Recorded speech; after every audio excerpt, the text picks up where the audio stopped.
Yeah, and at the same time, I gotta say, you know, RSG Philippines, they played a little bit too objectively yesterday, and now they've got a match against RRQ.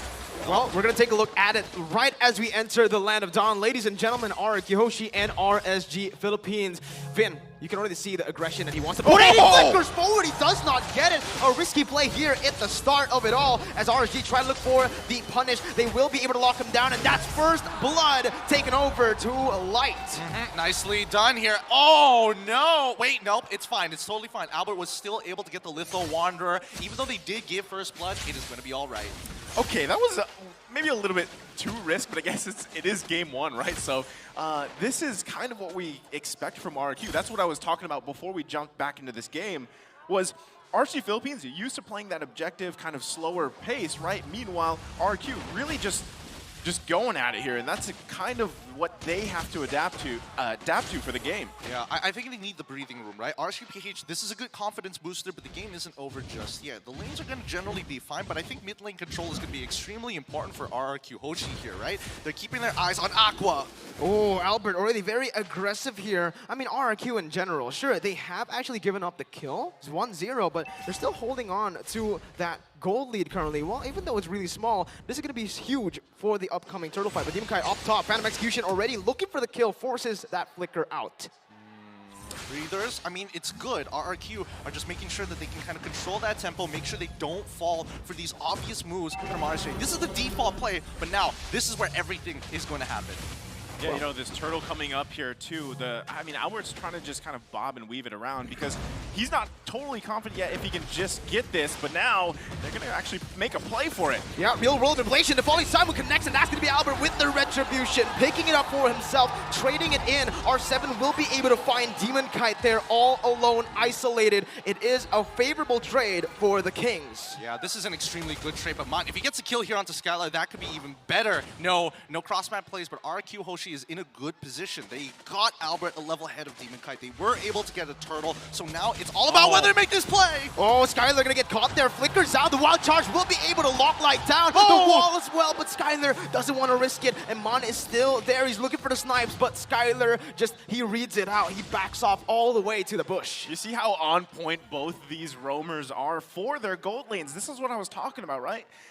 I mean, it's very similar kind of strengths in terms of their own playstyles, but it does work out for them. It's going to come down to those minute differences, even in this top lane. So as we see this kind of develop through the game here, it will come down to those early objectives. They don't want to give those away. Demon Kite running this Lancelot, he should have a little bit of an easier time on the turtles, but we already saw from the previous one, just RRQ's confidence in grabbing that space around those objectives.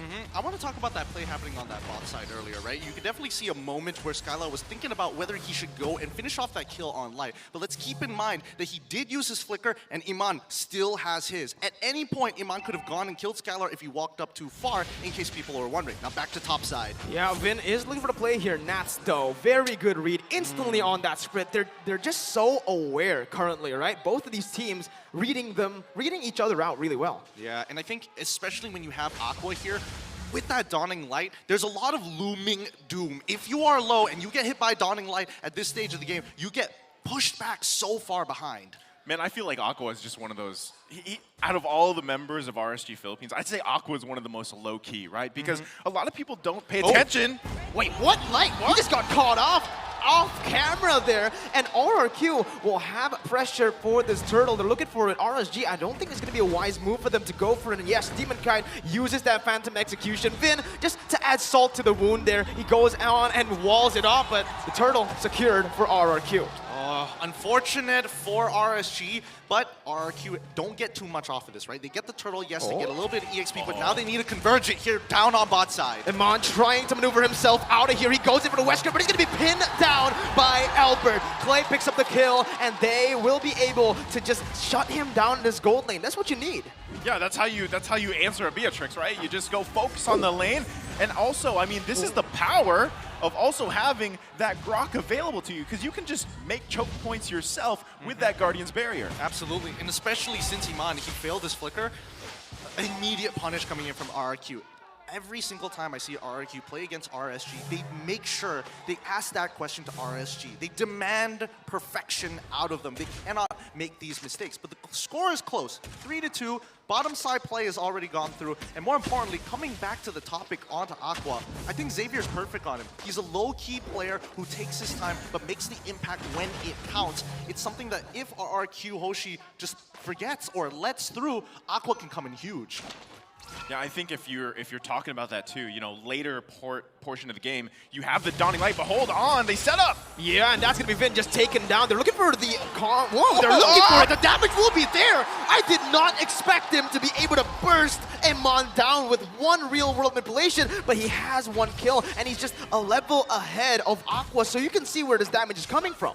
This is, I mean, I wasn't expecting that kind of damage already coming out from this Eve 6 minutes into the game. I mean, he just got deleted, so now we can already see Iman just struggling already in this portion of the game. Now, RSG Philippines has to respond. They could be looking for a play up top. I don't know about this play, man. He goes in for the Phantom Execution. R7 with the flicker almost just outplays him. He's looking for the play onto Nats here, as the Dawning Light will not. Oh! That pure class prediction by Aqua. Magic Pew Pew, TM from Leo. That is the play right there, the cross-map play they have to watch out for. Again, if Aqua is low-key enough, able to pick up kills here, that will be able to help him scale later into the game because like I was going to say, Aqua low-key, but late game, he's not going to be low-key anymore, especially with that low cooldown ultimate. Oh my goodness. I mean, if he's in the Enlightened form, he does get cooldown reduction, and that's why it's used so very often and pretty haphazardly most of the time. But you gotta admit, this is one of the moments where you gotta hate a little bit on how it looks visually, because R7 very clearly sidestepped it, but the damage doesn't come through because the projectile itself travels at a different pace. So R7, thinking that he's already dodged it visually, walks back into it and gets hit. So you literally have to do math. Yes. Meanwhile, playing the game. That's pretty tough. It is really tough, right? And that's why Xavier has just been such a good pick overall. And MSC, not so much because of the win rate here, but I think RSG Philippines, again, they have a very good composition to pull this off. Offense over defense. Light, he's already setting up for a play here. He is already going, whoa, Finn, very aggressively. He thought he'd fallen someone there in that bush, but without that flicker, that's a huge resource burnt. Yeah, and especially when it comes down to the backside of RSG Iman now doesn't have to worry about Vin going for those bigger plays. He can visually see him try to look for those flanks instead, which gives him a little bit more room to breathe. Speaking of low-key, right, notice Skylar, right? He hasn't really had to do much. He does have that one assist here, but this is the best case scenario for any marksman players, right? He's on this Clint, doesn't have to worry about too much, and later on, he will be pumping out the damage as they transition to the later portion of the game. And right now, if you compare the two gold laners, Emon having a much harder time. Yeah, I think some really good decisions here from RRQ. They're focusing on these outer turns to get some early gold.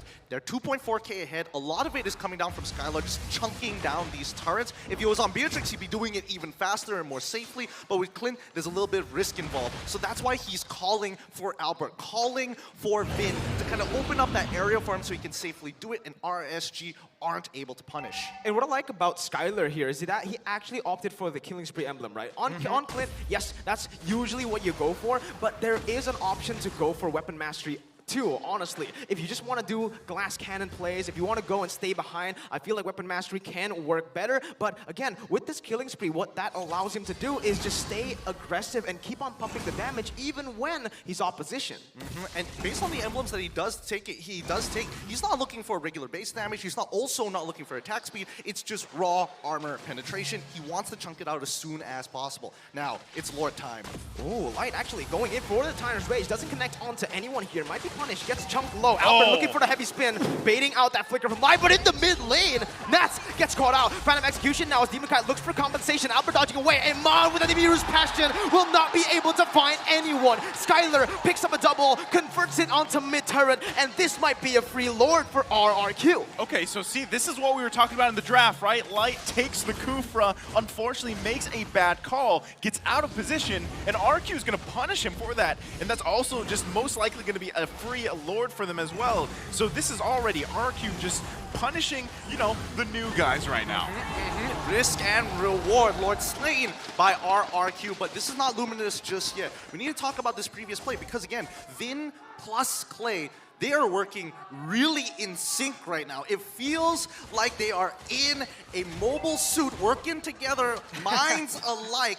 Guardians Barret making sure they are cutting off exit routes for a lot of the members for RSG to allow Clay to lay waste. He's already got the Ice Queen's wand. He's already got the Talisman as well, making sure that he is effective. And now third item, Necklace of Durance. Oh, so much utility coming through from Clay. We saw this as well yesterday, right? When he does get the Yeep, he actually opts for a more utility-based item build to enable Skylar, to even enable Albert here on the Akai, and they're looking for more on the board. They're zoning RSG away as that Steven Kite caught out on the top side. Solo kill? That was just R7 in the top lane. I mean, I saw the pressure there, but this is what I'm saying, right? Lancelot isn't the... It's really hard to make this pick work, and we're seeing it here. And now, RRQ's already knocking on the base of RSG. Let's see if they can take it down. Nat's going in for the falling side mode. Albert uses this to just punish him down. It missed some strike, and that's going to be Skylar who picks up the kill. They're looking to convert onto more objectives here. Top side, the passives are all taken down. They don't even need minions to take that one down. And the Lord, they didn't really, use the Lord much. They were just using the enhanced minions. Now, that's usually the case when it comes down to the first Lord. I mean, Lord itself is not strong, and most of the time people play for the Luminous Lord for its passive to charge into turns. However, I will say, Light, there's a little bit of hesitation coming out of him. Oh no, this could be a big catch here. Oh, Vin goes for the wild charge. Only finds Light there. Luckily, Iman still has his dash. Yeah. Back to the previous play, right? And Naisu, you got to tell me a little bit about this because, again, every time we've seen Light on it, does he usually hesitate with his Kufra? He has to make 2 to 3 decisions, and RRQ seem to always pose the same question. Go for our backline or immediately engage on the front line and maybe try to make a flicker play. So that's the thing, right? Light has definitely played the Kufra before, but what we've seen in the past is, again, just a little bit of mistakes or miscalculations, if you will, right? He's trying to play math in his own head as well, and sometimes it doesn't work for him because sometimes it feels like he's forcing those fights. He's trying to force those moments for his team. I get you. So that means RSG PH, as of right now, need to have some very clear ideas of where they want to attack RRQ HOSHI. This could mean that RRQ could change things up like they usually do in the middle of the game and change the way they kind of target prioritize. It could throw them off a little bit, but then again, it's anybody's game. Absolutely. It is still anybody's game here. RSG, they're looking for that one team fight. Remember, it's a very Omega timerish composition here, what they have. So they might just be waiting for that exact time to look for that power spike. 16, 18 minutes in. That's what they're looking for. That's where they look for that one shot, one team fight. Yeah, they learn from their opponents, like you said, Mirko, right? But now with this next Lord coming up here, they have to be super careful if they even want to contest this. It might be better if their plan is to get to those that 18-minute marker, right? Right here. They're just going to let it go, continue to defend, build those items that they need, because at this point, Emon had such a bad early game that he needs time to get the items, and Aqua as well, because at some point, those dawning lights will make a difference here. You can see a big pickup as well coming out from Emon. Exactly. Let's pull up the item list real quick because Emon right now is currently at 3 items. He hasn't finished the Hunter Strike just yet, and I think he might just hold off on it to get a Winds of Nature. And look at Skylar, right? With the item builds, he's actually going for a very offensive build here. Not really going for any defensive items just as of yet, right? Just the BOD and the Endless Battle with the Malefic Roar. And is he building towards a Windtalker? I feel like Scarlet Phantom, maybe? There's a potential he could go for Berserker's Fury if he really wants to double up on the stats, right? I mean, he does have quite a lead for himself. He's 3-0-1. He's got 1 component for defensive items for an extra bit of just raw defense. But now, here's the important part. RSG must let go of these inhibitor turns and wait for the play. I don't know if that's going to work out, though, because, again, look, the enhanced minions are coming in, and this time it's the Luminous Lord, the enhanced Lord up top. They might just look for the end right here, right now. Iman finds a very cheeky runner shot, taking Skylar down to half HP. He doesn't have the regeneration. He has to back up. RRQ looking for something. Nat's going in for the Falling Star Move just to zone RRQ away. RSG still a very good defense right now as they clear out the Lord. They survive another day, but there you go. That's where they blow the trigger. It's going to be Dawning Light connecting. Nats once again trying to zone them away as the real world manipulation will be able to just zone RSG out. Nats walking back, walking out, now coming back in, and Mon with the snipe to just shut down RRQ's attempt of taking game number 1. Okay, they defend, right? Turret's still up actually in the bottom lane, so they hold on to that. And this is now the 15-minute mark. They buy some more time here. You could see, even with this type of lead, RQ couldn't end the game there, right? But it's only going to be one mistake that comes out from RSG Philippines that would allow them to take game number 1 here. If you want to talk about what are the chances of RSG Philippines, they really have to be careful of Vin, because this whole game, Vin has been playing very, very aggressively on that Grok, and even when you're turtled up in your base trying to just defend at the Crystal, if Vin so chooses to initiate and finds that wild charge, it's going to be a disaster. No, I totally agree with you here. I think RSGPH made a good call. They understand they're not in a position to completely take a full-blown team fight against RRQ HOSHI, especially when they have all their ultimates back up. So they position themselves behind the Crystal. Oh, Light having to force the Flicker out of that situation. That means he's not going to be able to make a big play, but we'll see in a little bit. RSGPH, now they need to hit that 42K mark and then immediately 48. They need to win one team fight, and that's going to be towards Lord side. I was about to mention, right, RSG Philippines, 16 minutes, here it is. Here's the time where they can actually look for something, perhaps the Lord fight here. But because Light has actually used that Flicker, that gives so much room for RRQ HOSHI to play these team fights. They have so many plans to execute here, and I feel like without that Flicker, without that X Factor, it's going to be really hard for Light to find the Tyrant's Revenge. They do go for something here, and they're looking for the flanks. This is actually something that we've seen from them yesterday. RRQ, they read it out, they back off, and they push in that mid lane. I mean, look at R7. He's already got priority down on bot side. Somebody has to respond to it, and Aqua won't be there for this fight. Yeah, and it's going to be Vin actually zoning them out. Lord taken down to half HP. Nats just chaining that Falling Star Moon, looking for something, but it is just going to be the crisp, clean zone from RRQ. They control the objective. They take it for free, and RSG once again are forced in their base. Yeah, we saw that, right? You're getting to the point. Light is trying to find those moments for him. Emon was following him around, but also they knew Aqua's in the base trying to clear those minions, right? Someone has to defend, but at the same time, at this point, the 17-minute mark, a powered up, a beefed up Lord is going to be marching into the base. Now you have a lot more to handle in this kind of defense, because at the same time, again, Vin will be the deciding factor here. If he can find that setup here, this is going to be a tough one for RSG Philippines to defend. Well, let's keep in mind that Light, his Flicker is going to be back up. By the time the Lord actually makes it in towards our base, Light should have about, I don't know, 6 to 7 seconds left on that cooldown. This could be their moment to actually turn things around. Enhanced Lord in the mid lane. RRQ marching here as they're looking for something. Donning Light to defend as that real world manipulation comes in. Imon gets chain CC'd, forced to flicker out. Nats in the back line trying to deal the damage. Skylar will be able to flicker out, but Nats finds him in that back line. It's going to be Albert trying to zone them away, looking for the defense. Clay onto the base. He's just hitting on it. The base hasn't fallen. R7 loses his immortality, and RSG, they punish this. R7 taken down, a 2-for-1, and RSG come out on top. Demon Kite will choose to back off. What a defense. What a defense.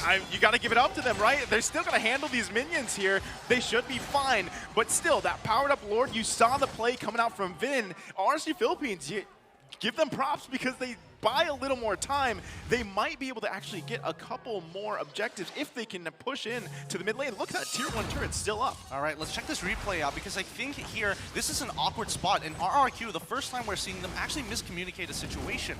Albert, unfortunately, he gets locked up, and for Skylar, he gets zoned away, so he can't technically hit this crystal. But Clay himself, right, he's in the real world manipulation. He cannot deal damage to that crystal, so all the DPSs are delayed, and RSG slowly pick away the minions, slowly start taking away the Lord, and once they had that done, they had a clean defense to go through. And even if Clay actually just targeted the base, right, let's say he canceled out that real world manipulation, utility build. Remember, he's building for utility, he's building to enable Skylar. If Skylar gets caught out there and RRQ makes another one of those mistakes, it might just be RSG Philippines who just capitalize through and punish them. I love that you say utility, right? Because he's still topping the damage charts here. And let's take a look at the items. Yep, I mean, as we mentioned, utility build, he does go for the glowing wand, which personally, I do think that he should have gone for something a little bit more hard hitting, because if we're seeing that Aqua, he wants to make sure that Skylar is low. Look at his build. He can scale, and his last item will predetermine what he wants to. He could go for a Holy Crystal if he wants to. He could go for the Winter Truncheon to be a little bit more defensive. At the end of the day, those 3 items that we see before us, Lightning Truncheon into Clock of Destinies, into the Holy Glaive, is enough to bring Skylar to his knees. 50% of his HP guaranteed. Yeah, and at this point, right, this is the crucial Lord. We're at the 20-minute mark here. I don't see RSG Philippines letting this one go, right? Even though they need to defend their base, Aqua will most likely be there, has that Dawning Light like you mentioned, plus those items available, and now Lord going to be at half health. Oh, Albert looks for the pick here, goes in for the heavy spin, will be able to pin Light down, as that's going to be Skylar picking up the kill. The Athena has been procced. Now with the Dawning Light coming through, and Mon is going to come through with the dash, R7 flickering out. Clay just getting zoned away by Nats here, doing so much in that back line. A 1v4, Albert looking for Retribution, will fall as the Retri comes down, and Mon is huge, is massive. He takes down 2 before his immortality pops, and it's going to be Skylar looking for compensation. He dodges away, pops the flicker as well. RRQ lose out. It's a 3-for-1. Unfortunate situation for RRQ. They had a good idea, but they didn't think a little bit ahead. After they pulled back away and got that initial pick on towards Light, RSG lose a lot of their initiation, but RRQ, they gave up a little bit of too much space. They pulled back, and the Lord didn't reset, so that put them at a crossroads. Dude, that was massive. Look at the gold now. There's no gold lead for RRQ anymore at this point, right? They're getting objective and turret after turret. They still have the Lord marching in the top lane, and right now, it's RRQ with their backs against the wall. Yeah, and Mon there went for a very, very good Renner shot. Unfortunately, Skylar was able to get out of it. They punish RRQ now, building a lead for themselves. 1.5k as that evolved Lord will be marching down that top side. Mon just chunking it through, sieging it down. They're looking for more here, I believe. They might actually be looking for the end. This is the quote-unquote Omega timer that they are doing here. Let's see, real-world manipulation being put down for the side of RRQ. Finn taken low, will have to back up here. That's gonna be Light looking for something. Doesn't get anyone here. Forced to pop the bouncing ball. Wild Charge was connected there, but it's gonna be Albert bringing Nats back all the way. Finn taken down, but it's gonna be Nats who gets traded back. That's the immortality pop. He's still able to run away. He gets out, and RSG find another 1-for-0 on top of that mid lane base turret.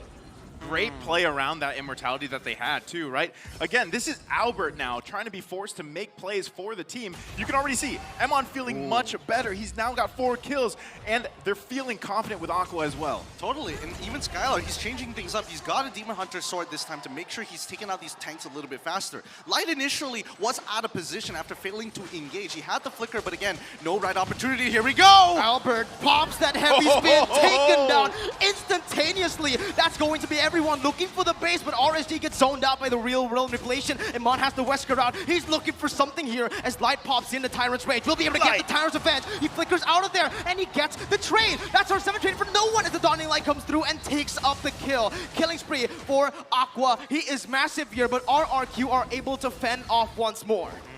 Quite an ego challenge coming out of there from Light. He didn't need to go for this engage. He had no reason to actually jump onto R7, especially since they couldn't really converge it. A couple of their members were coming back up, especially Vin coming back up from the respawn. I think RSG at this point, they need to reset, go back to square one because the next Lord is up in 15 seconds. Emon better be careful here, right? Because this is not where you want to make a mistake, especially like you guys said, they needed to reset. Lord's going to be up here in about 5 seconds. And at this point, right, it's still anyone's game because this team fight will really depend on who takes this one, right? And they already picked up those immortalities. Now, R7 isn't up yet, so they have the numbers advantage. Let's see if RRQ contests this. I don't think they can here. Look at the Dawning Light there. He's able to take play off here. That's going to be Vin opening up the map. Going to get punished there as he looks for an opening, but will not be able to find it. RSG PH, they turn the tides of the match instantly with that one team fight.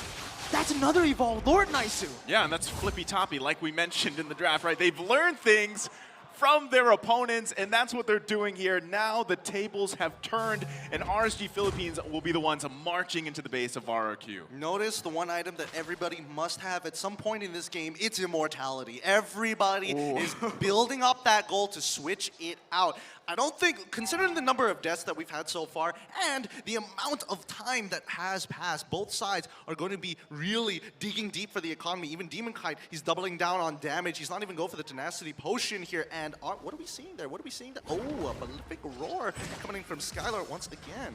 Actually, the Wind of Nature here. So he actually opted to sell, I forgot, either Berserker's Fury or the Windtalker there for a defensive item. Skylar actually going to be able to get out of that Tyrant's Revenge of the Flicker. Very aware to get get out of that, but now with no flicker, that's a huge resource. Not looking for the play. Going in for the falling Sun Moon, gets bursted down to half HP. It is an Esmeralda, very, very tanky, still can't run away. Light charging in for the Tyrant's Revenge, doesn't connect it onto anyone, particularly only Finn. Now, real world manipulation, looking for re-engage onto Aqua. Light's gonna be isolated here. The Dawning Light connects on the 3 members. It is gonna be Light. He's still getting out. Demon Kai looking for the trade. Finn survives with 1 HP. Oh my goodness. RRQ, they defend, and RSG are forced to back off again. They do win the trade though. This is crazy, right? This is now, I mean, both bases exposed here, but what team has the power to actually push one in and get that crystal? Because this is what we've seen for both teams, right? Just defending out of their minds. Albert finding plays to, especially to punish Light, and it's working out so well. Another immortality going to be picked up. Wow, that's, I mean, this is quite the stalemate between both sides, right? 25 minutes into the game, already for game number 1. We are not seeing anybody kind of crumbling under the pressure. RSG this was their plan all along, and especially with how the early game to mid game went, this is what they had to double down onto. Now that they're online, they can really start taking control of the tempo, and that's what they've been doing all game against RRQ. You can see this, Finn already playing it aggressively once again, trying to open up for his team. But at this point, right, I feel like Iman can burst him down with just one Wesker ultimate and shot. No, I'm not a few shots, but you get what I mean here. Finn isn't as tanky as he was when they had the lead. Yeah, because 26 minutes in, right? And at this point, like you guys mentioned, it's pretty much a stalemate. It's either going to come down to someone finding a pick here with a good setup, or just waiting, buying time for another Lord fight. Because the next Lord that's going to come up here, it's going to hurt quite a bit. And also, at the same time, you can see another item being picked here by Skylar. He's really swapping those items out. All right, hopefully we get to see the item list just before this Lord spawns, because it's about to get some crazy energy here. As Nats, he's going to get Pyro and get a slow push on top side before joining this fight down bottom side. RRQ are trying to push the pace here, but the Dawning Light and that Renner just keeps on poking RRQ down. This is going to be such a big problem, and I don't know how they're going to find a solution for it. How are they going to, answer this? Right now, it's just the regeneration coming in that's really saving the day, but when the Dawning Light keeps on coming like that, it's just really frustrating if you're RRQ. RSG have their number right now. And even the die route, R7 is forced to stay up top. They're just instantly going at it, committing onto this Lord. It's already taken down to a quarter of its health as Nats does his thing. He just zones away all the members. Dawning Light once again connecting on the 3. Albert looking for the steal right now as Finn jumps in with that wall charge. Demon Kite gets it. RSG, they collapse once more. Albert caught low there with the winner's run, just still able to run away. Demon Kite gonna get taken low, but Iman finds it, just gets it there. The Dawning Light finds it. Iman with the triple kill. Oh, to Skylar. He is showing revenge. He dodges away from Clay, and Clay cannot defend alone. This is huge. RSGPH completely abusing the Savior, maintaining the enlightened form, and they find one more, a monster kill. Aqua, low key, now taking it high key. The King Slayers with game number 1 to end it off here. It was one turn, one team fight that dictated this match.